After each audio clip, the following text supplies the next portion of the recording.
الشیطان الرجیم بسم اللہ الرحمن الرحیم یا کاشف الکرب عن وجہ الحسین علیہ السلام و اکشف کربی بحق عفیق الحسین علیہ السلام۔ آپ سب سے میں ملتمس ہوں کہ جہاں جہاں آپ کو جگہ ملتی ہے آپ تشریف رکھیں، کیونکہ میرے بعد علامہ اسد زیدی صاحب جو ہے وہ خطاب فرمائیں گے۔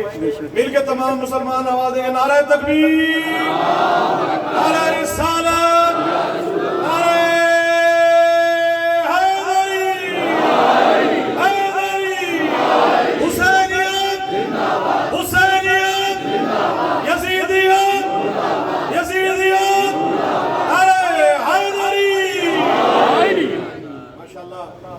کیونکہ دامن وقت میں گنجائش نہیں تو میں دو کلام صرف آپ نظر کرتے ہوئے آپ سے اجازت دوں گا،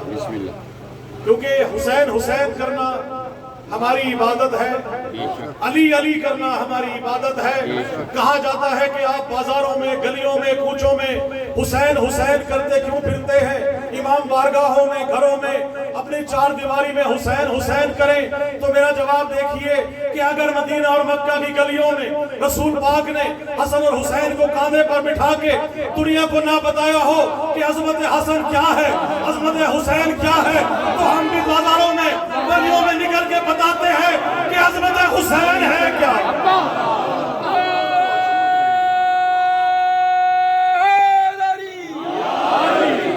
دیکھئے گا کہ سبھی جہانوں کے سردار ہیں حسین و حسن، سبھی جہانوں کے سردار ہیں حسین و حسن۔ ہے باسنی کی حکومت کسی کا راج نہیں، ہے باسنی کی حکومت کسی کا راج نہیں، اور ہے بغض حیدر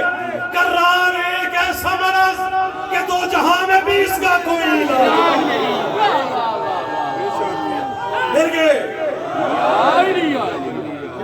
آئے میں آپ کو 1400 سال پہلے مسجد نبوی میں لے جاؤں، مسجدوں کے سامنے کہا جاتا ہے ماتم نہ کرے، حسین حسین نہ کرے۔ تمام مسلمانان عالم مل کے حسین حسین کیوں نہ کریں؟ جب مدینہ کی مسجد میں حسین آ کے پشت نبی پہ سوار ہو گئے، صحابہ کرام نماز پڑھ رہے ہیں، صحابہ کا رخ ہے حسین کی طرف، وہ پشت کعبہ کی طرف ہے، رسول کا رخ حسین کعبہ کی طرف، اور حسین کو دیکھتے ہیں صحابہ کرام، اور پھر سجدے میں پھر دیکھتے ہیں پشت پہ حسین، پھر سجدے میں زیارت حسین کی، نماز خدا کی، نماز پڑھانے والا رسول، پڑھنے والے صحابہ۔ کل بھی ایک بار دیکھیے گا کہ مسجد حسین کی ہے، عبادت حسین کی، مسجد